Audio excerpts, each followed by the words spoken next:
കണക്കുകളായിട്ട് നമുക്ക് കിട്ടിയിട്ടില്ല.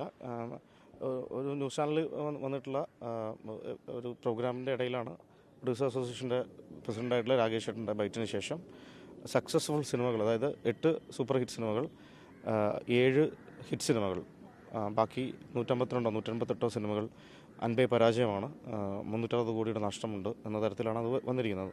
ഇതോടെ ബന്ധപ്പെട്ട് ഞാൻ പ്രസിഡൻ്റായിട്ടുള്ള ബി രാകേഷനെ വിളിക്കുകയും സംസാരിക്കുകയും ചെയ്യുന്നുണ്ടായിരുന്നു. അപ്പോൾ പുള്ളി അത് നിഷേധിക്കുകയുണ്ടായി. അത് നിഷേധിക്കുന്നതിനപ്പുറത്ത് അത് പ്രൂവ് ചെയ്യേണ്ടത് ബി രാകേഷൻ്റെ ഉത്തരവാദിത്തമാണ്. എന്നെ സംബന്ധിച്ചിട്ട് ഞാൻ ആ വർഷം സിനിമ ചെയ്തത്, അതായത് ഈ വർഷം മെയ് മാസത്തിൽ നരിവേട്ട എന്നുള്ള സിനിമ ചെയ്തതാണ്. അത് ഇവിടുത്തെ പ്രമുഖരായ പ്രൊഡ്യൂസേഴ്സിൻ്റെ അടുത്ത് പോയി ഒരു നിശ്ചിത ഘട്ടത്തിൽ പ്രൊഡ്യൂസർ ഇല്ലായ്മ എന്ന പ്രതിസന്ധിയെ അഭിമുഖീകരിക്കേണ്ട ഒരാളാണ് ഞാൻ. അപ്പം എന്നെ സംബന്ധിച്ചിട്ട് 5 വർഷം ഞാൻ ആ സിനിമയ്ക്ക് വേണ്ടിയിട്ട്, ഇപ്പോൾ ഒരു സിനിമ എന്നുള്ളത് ചിലപ്പം എല്ലാവർക്കും ഇഷ്ടപ്പെടുന്ന തരത്തിലേക്ക് ആവണമെന്നില്ല.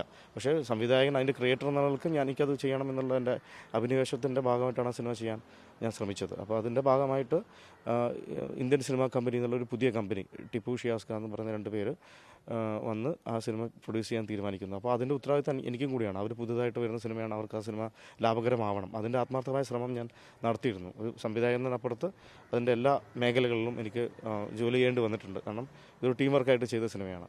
അപ്പോൾ അത് കഴിഞ്ഞ് സിനിമ ഇപ്പോൾ ഡിസംബർ മാസത്തിലാണ് നമ്മൾ നിൽക്കുന്നത്. കഴിഞ്ഞ വർഷം ഇല്ലാത്തതുപോലെ ഈ വർഷം അവസാനം, കഴിഞ്ഞ വർഷം കുറച്ചധികം ഉണ്ടായിരുന്നു ലിസ്റ്റുകൾ, ഈ വർഷം ഈ ലിസ്റ്റിൽ നമ്മളില്ല എന്നുള്ളത് എന്നെ ആസ് എ ഫിലിം മേക്കർ എന്നുള്ള എന്നെ വിഷമിപ്പിക്കുന്ന ഒരു കാര്യമാണ്.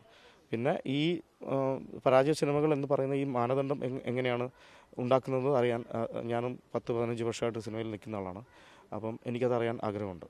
അപ്പം ഞാൻ എൻ്റെ സംഘടനയായ ഫെഫ്കയിൽ ഞാനൊരു പരാതിയായിട്ടത് മൂവ് ചെയ്യാൻ തീരുമാനിച്ചിട്ടുണ്ട്.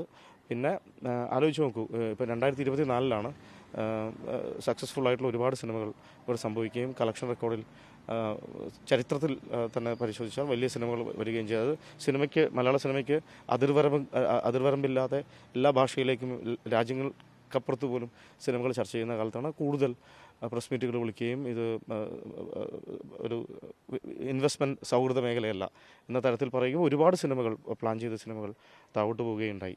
അത് സിനിമ ഇൻഡസ്ട്രിയെ നന്നാക്കാനുള്ള പരിപാടിയേ അല്ല എന്തായാലും. എന്നുവെച്ചാൽ മറ്റ് ഇൻഡസ്ട്രിയെ പോലെ തന്നെ സിനിമ ഇൻഡസ്ട്രി, ഇപ്പോൾ ഒരു തിരക്കഥ ഒരു സംവിധായകൻ ഒരു പ്രൊഡ്യൂസറിനെ കൊണ്ട് കൊടുക്കുന്നു, അത് ചെയ്യാൻ തീരുമാനിക്കുന്നു. അത് സക്സസ് ആവും എന്നുള്ളതിന് എന്ത് ഫോർമുല നമ്മുടെ കയ്യിലുള്ളതില്ല, അതിനൊരു ലിഖിത നിയമമില്ല. അപ്പം നമ്മൾ ശ്രമിക്കുകയാണ്. നമ്മളൊരു ഹാർഡ്വെയർ ഷോപ്പ് അല്ലെങ്കിൽ മറ്റെന്തെങ്കിലും ഒരു സംരംഭം തുടങ്ങുന്നത് ശ്രമിക്കുകയാണ്. അത് നന്നായി ഓടിക്കഴിഞ്ഞാൽ അത് ലാഭവും, നന്നായി പോയില്ലെങ്കിൽ നഷ്ടമോ. അതുകൊണ്ട് ഇത് ചെയ്യരുതെന്ന് പറയുന്നത് അത് വ്യവസായത്തിൻ്റെ നട്ടലിനെ തുരങ്കം വെക്കുന്ന പരിപാടിയാണ്. അപ്പോൾ അത് സിനിമയെ മുന്നോട്ട് നടത്തില്ല, അത് പിന്നോട്ട് നടത്തുകയുള്ളൂ. അതിൻ്റെ ഭാഗമായിട്ടാണ് ഞാൻ അത്തരത്തിലൊരു പ്രതികരണത്തിലേക്ക് എത്താൻ ഇടയായത്. ഈ പട്ടിക അവർ അത്തരത്തിൽ തയ്യാറാക്കിയതിലും എല്ലാം അപാകതയുണ്ടെന്നാണ്. അതോ അല്ല, പട്ടിക എങ്ങനെയാണ് തയ്യാറാക്കുന്നതെന്നാണ് എൻ്റെ സംശയം. പട്ടിക എങ്ങനെയാണ് തയ്യാറാക്കുന്നത്? ഇപ്പോൾ ഈ പ്രൊഡ്യൂസേഴ്സിനൊക്കെ അവർ വിളിച്ചിരുത്തി, അല്ലെങ്കിൽ എന്താണ് നിങ്ങളുടെ മുതൽ മുടക്ക്, എന്താണ് നിങ്ങൾക്ക് തിരിച്ചു കിട്ടിയിരിക്കുന്നത് എന്നത് തരത്തിലൊരു ഓഡിറ്റിംഗ് ഉണ്ടോ അതിൽ, അത് അറിയില്ല.